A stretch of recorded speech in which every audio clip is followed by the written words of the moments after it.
do, don't care, that'll do. Hey guys, and welcome to my June wrap up. Can you believe that we are in July?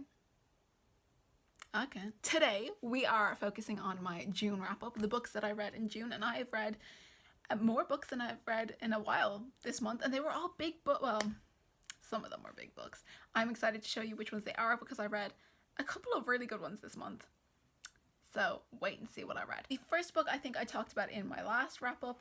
This video is a mess video, and that is The Blood of Olympus by Rick Riordan, which is the last of the Heroes of Olympus book series, and it is by Rick Riordan. It's a follow-on series from the Percy Jackson books, follows a bunch of demigods as they struggle against big monsters and giants and other creatures of that nature, and it's very good. I really enjoyed the last two books of this series particularly, though the whole series was very, very good and enjoyable and a fun read if you like Greek mythology. The next book I read was actually a reread, and I listened to it as an audiobook, so I was like, I have to give this a reread, otherwise it's not going to be fair to the book because I've forgotten so many details and I know it's one that I liked.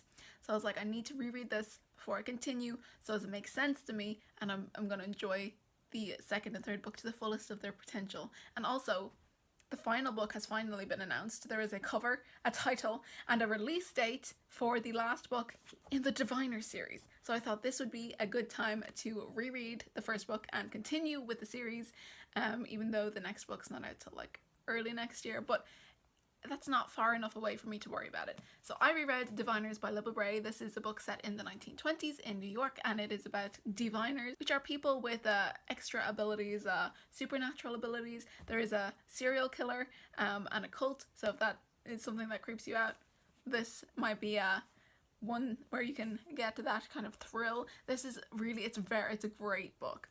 It's a little dark. There's a serial killer and an occult group and also a cult. It's one of those series, guys, where there is years between each release, and the final book finally being announced, I was so excited. I was like, this is it, this is the time is now. I also have a couple of, I guess there's a haul, there is a mini, oh, you know what, let's get the hauled books all together at once because this video is a mess. Mini haul time, right in the middle of the wrap up, but it's appropriate as I've read all these books so I can talk to you about them as I show you which books I got. These are the books I got this month, again but better. Let's talk about that one first, by Christine Riccio. This is Christine from Poland Banana Books, and her debut contemporary novel about a girl called Shane who goes to study abroad, and it's about her experience doing that, being socially anxious and very timid. I enjoyed this book, however contemporary reads aren't really my thing, so I did enjoy it, thought it was fun, and that's kind of where I was at with this book. Again, in a similar vein, we have E.m.m.a.f.a.g.a.n by Melanie Murphy. I went to Melanie's book signing for this, which was very exciting because I have only recently started going to book signings, so you know, little unsociable me is finally branching out there, and this was very fun. It's again a contemporary novel, but this one and Again but Better both have a magical realism element. This book is about an Irish girl working in London who just got out of an unhappy relationship, and she goes home to visit her grandmother, who gives her a family heirloom, and that changes the course that the novel is headed in. And it was a fun book, another book that I enjoyed. Again, contemporary novels, not my thing, but it was an enjoyable read. Quite a bit of swearing in it, but I think that was due to cultural representation. Fun to go to the signing, and also quite a fun story, kind of very whimsical.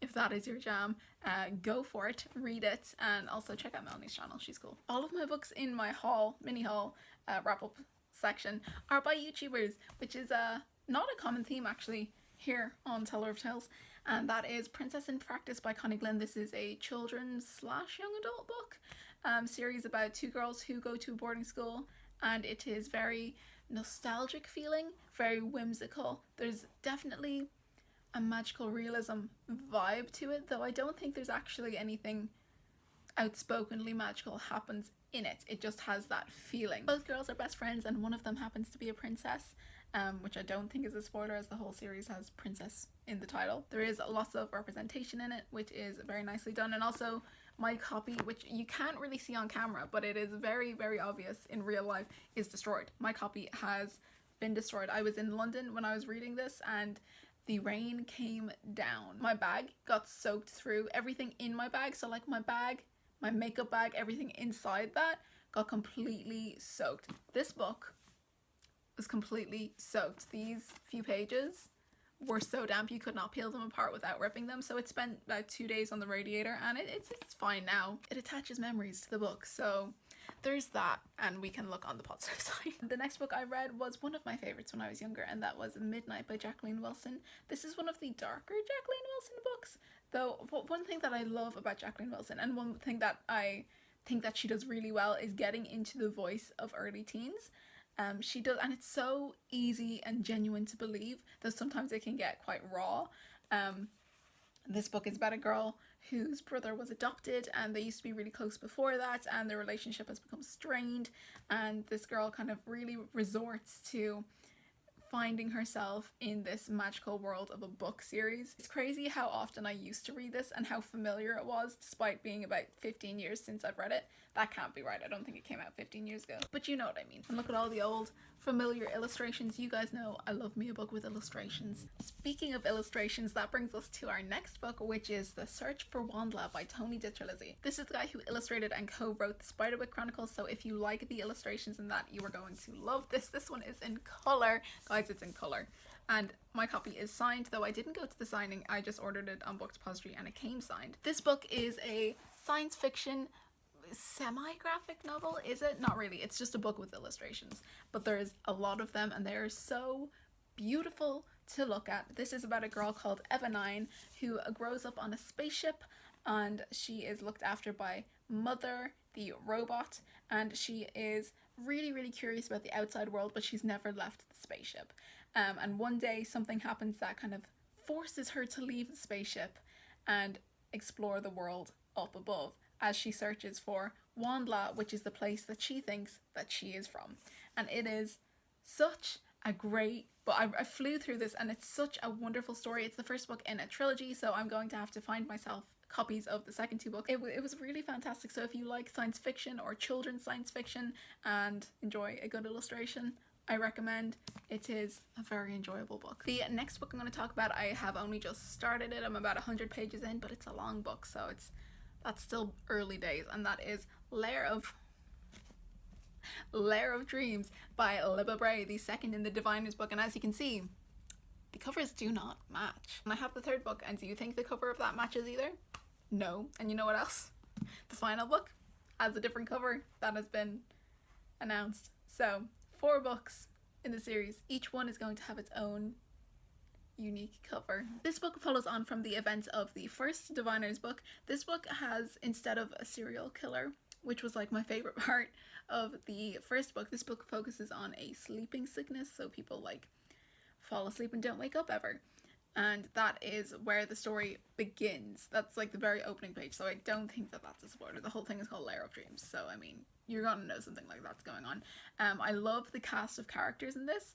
There is a lot of very different characters, and I really, really enjoy the main character, Evie, because she's so cheeky. She is so like outspoken. It's one thing that a lot of young adult books don't show. They show like impulsive characters, but Evie is like sassy.